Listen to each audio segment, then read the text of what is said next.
ଆପଣଙ୍କ ସହିତ ଯଦି ଜିନ୍ଦଗିରେ ଏମିତି କେବେ ହେଇଛି ନିହାତି କମେଣ୍ଟରେ ଜଣାଇବେ। ଟିକେ ରୁହନ୍ତୁ, ଆକୁ ଜଣାଉଛି। ଆଜି ସଣ୍ଡେ ଥିଲା ତ ବଡ଼ିକୁ ରେଷ୍ଟ ଦେବା ପାଇଁ ରନିଂ ଯାଇନଥିଲି। ତାପରେ ଆମେ ପହଞ୍ଚି ଯାଇଥିଲୁ ବ୍ରେକଫାଷ୍ଟ କରିବା ପାଇଁ। ଏଠି ଆମେ ବ୍ରେକଫାଷ୍ଟ କରିକି ପହଞ୍ଚିଗଲି ମୁଁ କଲେଜରେ। ଆଜି ଆମର ଟିକେ ଖଟି ମିଟିଂ ଥିଲା। ଖଟିରେ ଟିକେ ମିଟିଂ କରିସାରିବା ପରେ ପଳେଇ ଆସିଥିଲି ମୋ ସାଙ୍ଗ ରୁମ୍କୁ। ମୋ ସାଙ୍ଗ ମୋ ପାଇଁ ମ୍ୟାଗି ବନେଇକି ରଖିଥିଲା, ତ ସେଇଠୁ ଖାଇ ଦେଇକି ପହଞ୍ଚିଗଲି ଆମ ରୁମ୍ରେ। ରୁମ୍ର ହାଲତ କିଛି ଠିକ୍ ନଥିଲା। ତାପରେ ପୁରା ଭଲ ଭାବରେ ରୁମ୍ଟାକୁ ପୁରା ସଫା କରିଦେଲି। ଏବେ ଦେଖନ୍ତୁ କେମିତି ଲାଗୁଛି ରୁମ୍। ତାପରେ ଆଜ୍ଞା ଆଉ ଗୋଟେ ହଷ୍ଟେଲ ପିଲାଙ୍କ ମେନ୍ ଟେନସନ୍ ଡ୍ରେସ୍ ଧୋଇବା।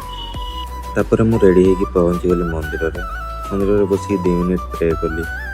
ଆସିବାକୁ ତ ଇଚ୍ଛା ନଥିଲା, କିନ୍ତୁ ଆମର କାଲି ଏକ୍ଜାମ୍, ସୋ ପଢ଼ିବା ପାଇଁ ରୁମ୍କୁ ପୁଣି ପଳାଇ ଆସିଲି। 5 ମିନିଟ୍ ପଢ଼ିଛି ନା ନାହିଁ, ମୋ ରୁମ୍ମେଟ୍ ସେ ଆଜି ଘରୁ ଆସିଲା, ତ ତାକୁ ଯାଇକି ନେଇକି ଆସିଲି ବସଷ୍ଟାଣ୍ଡରୁ। ତାପରେ ବସିକି ପଢ଼ାପଢ଼ି କରୁଥିଲି। ଆଜି ଯେମିତି ମୁଁ ଡ୍ରେସ୍ ଧୋଇ ସାରିଲି, ତାପରେ ଦେଖନ୍ତୁ ପାଗ କେମିତି ହେଇଗଲା ପୁରା। ଶୁଖାଇବା ହାଲତରେ ହିଁ ନଥିଲା। ଯଦି ଆପଣଙ୍କ ସହିତ ବି ଏମିତି କେବେ ହେଇଛି ତାହେଲେ ମୋତେ କମେଣ୍ଟରେ ଜଣାନ୍ତୁ।